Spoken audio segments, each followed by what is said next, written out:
সাগরদিঘিতে vote প্রচারে বিক্ষোভের মুখে তৃণমূল প্রার্থী, রাস্তার বেহাল দশা নিয়ে ক্ষোভের মুখে সাংসদ তথা প্রার্থী। বিক্ষোভের মুখে তৃণমূল প্রার্থী খলিলুর রহমান। ভোটের পর রাস্তা করে দেওয়ার আশ্বাস খলিলুর।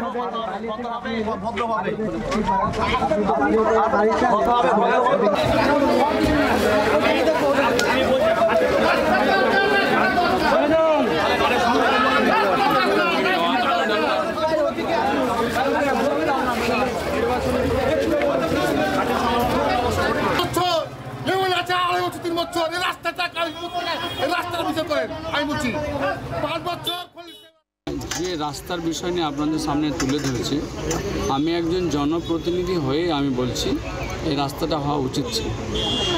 আমাকে কোনো ভাই আমাকে হোয়াটসঅ্যাপে পাঠিয়েছিলেন বৃষ্টির সময় পানিতে ভরা সে রাস্তা।